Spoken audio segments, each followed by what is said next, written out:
Hey guys, Flom here, and I'm finally back with another episode of Scoped Up today. As you can all tell, we're going to be on Dust 2. As always guys, we'll be starting things off with the CT side today. So to start things off, the first pick will be an aggressive upper B walk. The second one will be a low fast cat where you peek into lower. The third will be a long walk that you can do with one other teammate. And last but not least, we'll be talking about how to kind of mid-pick and the theory crafting or my mindset when I'm picking mid and when I want to pick mid.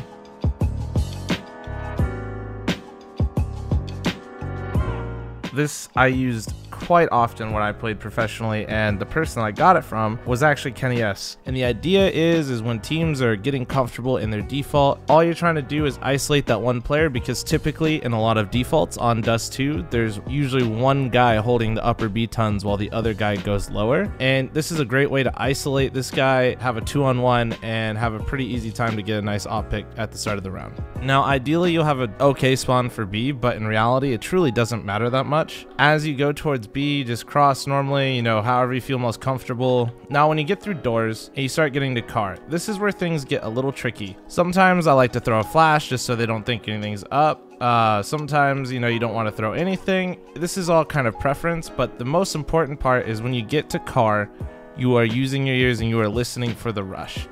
If they come in and you hear a rush, I would advise you to fall back to car, because there's a good chance that you might not get much further, or if you think you have the time, get all the way back to door and just kind of abort the push. Now, if you don't hear anything and it sounds like a default, maybe you hear the same flash that the guy always throws or see the same smoke, continue on with your pick. So what I like to do is get close, and then I'll scope in right here and peek the close right angle for another opper, and I'll walk up. Now, this is the first angle that I'm going to hold. This is a very common spot for the enemy team to be in, and then you'll have your rifler on your left moving up right beside you. Now, as I come up here, the next place I'm going to clear is this angle right here, which is the most common spot they'll be on. Peek in, shoot, get the kill on the player holding this angle, and most of the time this is where they'll be. Sometimes you can creep out further. This is a little bit riskier, as you can get caught on an off angle when you peek the lower stairs, so beware of this left side corner. And this is kind of where your teammate comes into play, where you get into these little bit trickier situations as you push further in. However, if you die, your teammate should have a relatively easy time trading you as long as there's just one guy up here. Not the ideal situation, but it can happen.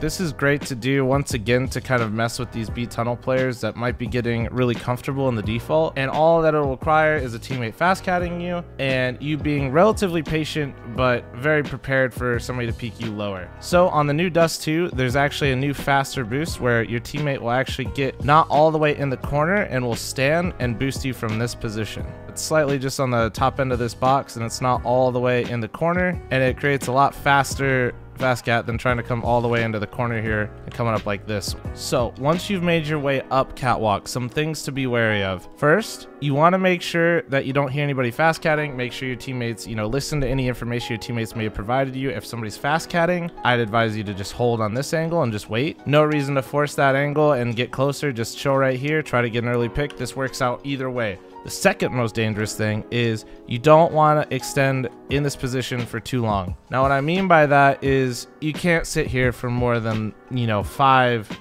at most 10 seconds unless you're very comfortable and have a good feeling for how their default is rolling.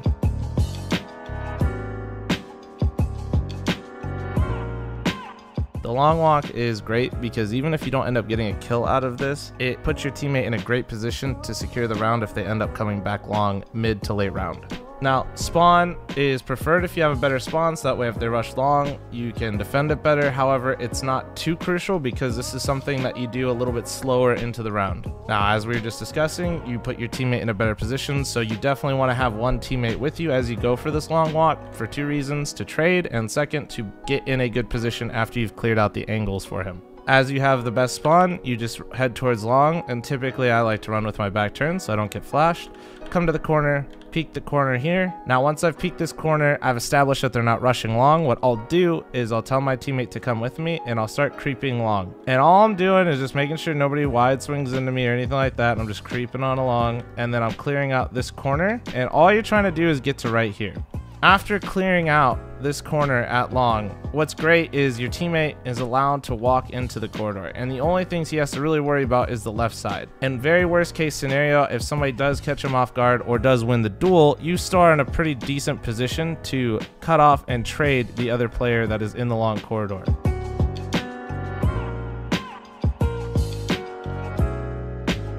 This is possibly one of the most important things as an op on Dust 2 is understanding mid, how to abuse mid, and how to just take full advantage while also making sure you're not overcommitting to fights either and not, trying to overextend. Understand the enemy team's economy. Every time you know 100% the T side does not have an op, you should be picking middle. You can cut off so much of the map and gain so much info for your team for just peeking mid when they don't have an op. You can see all the way to T-spawn, you can see all the way to palm tree, you can hear if they come lower. You get a lot of information for your team very safely, and that's just something simple as, hey, they don't have an op this round, I have free reign of middle.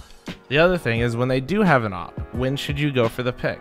So when you are feeling confident and you do want to go for a pick middle, a couple things you can do. You can either smoke off closed doors before you peek, something simple just off the wall. That's a decent way to go for a pick. Some people like to do that. They like to jump across and then come back afterwards where they're just peeking over it. Another thing you can do is the flash. Smiths started doing this a long time ago on the old version of Dust, and it still works on this one. The only thing that's a little bit different is do the archway. You want to make sure you come back a little bit further for the flash and just run pretty far forward with it and then peek with it, and then you get a nice little free kill.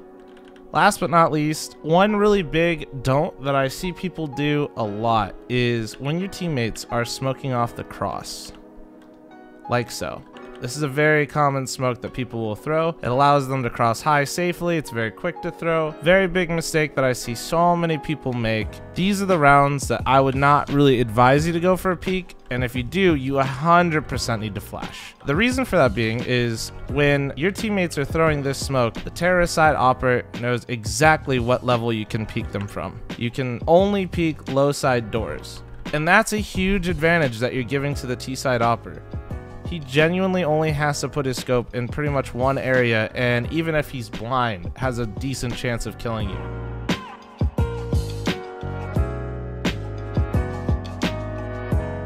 As the T-side operator, you want to try to prioritize an op. Your team is at such a disadvantage for not having an op on Dust 2. The two peaks I'll be talking about are the long peak and the upper B peak. And then we'll finish up by talking about how to hold middle, how to send information to your team and position your team better with the information you gather while holding middle.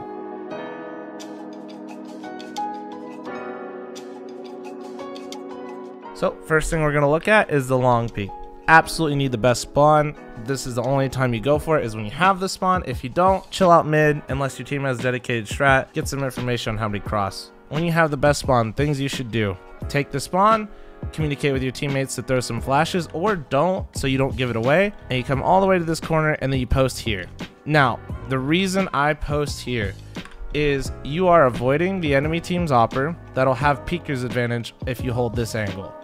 This is an angle that you will lose to another opper if the other opper is decent. With peeker's advantage and how the angle works, if they are fast, you will lose on this fight. The reason I like this is because the CT opper typically does not peek wide enough for this position because he's trying to avoid flashes, not trying to full commit into multiple rifles at one time, trying to isolate the fight. So you being here is fantastic because you're avoiding the other opper, and what you're trying to do is catch the rifles trying to make it to pit and get past corner.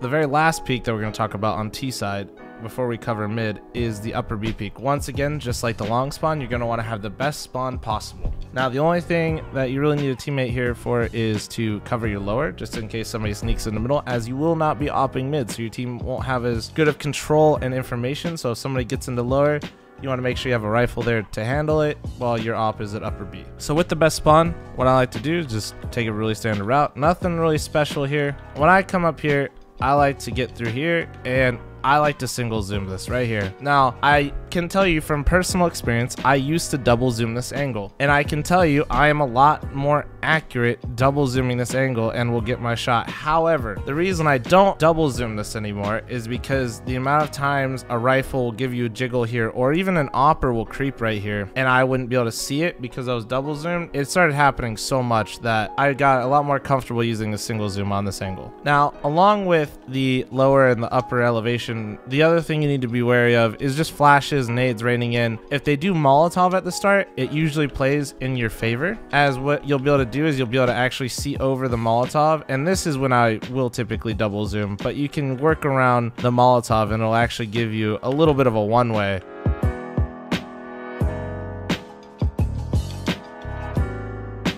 As a terrace operator, the most important thing about this mid door right here is the amount of information you can gather at the start of the round for your team. At the start of the round, you know how many are crossing. If they smoked it, you already know how many smokes they have. You can get a lot of information just by simply watching these double doors. So first things first is collect information. Second thing is be wary of the CT opper. You don't want to get too comfortable on these angles. Don't just sit here in the middle of double doors crouched. You will die. You want to play like angles. You want to try to make this angle tough. Maybe you want to like over here. Maybe after you spot and you know the opper's picking, you come up underneath here for the headshot angle. You need to give the CT side opper different look so he doesn't get into a routine and is able to identify and pick you apart.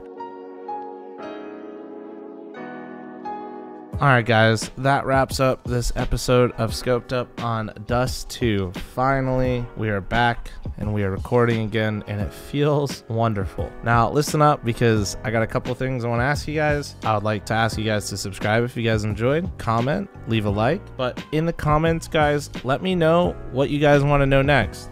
Whether it's opping, nades, rifling, situations, whatever it is, let me know in the comment section, and I'll see you guys in the next episode of Scoped Up. Have a wonderful day, guys, and I'll see you guys later.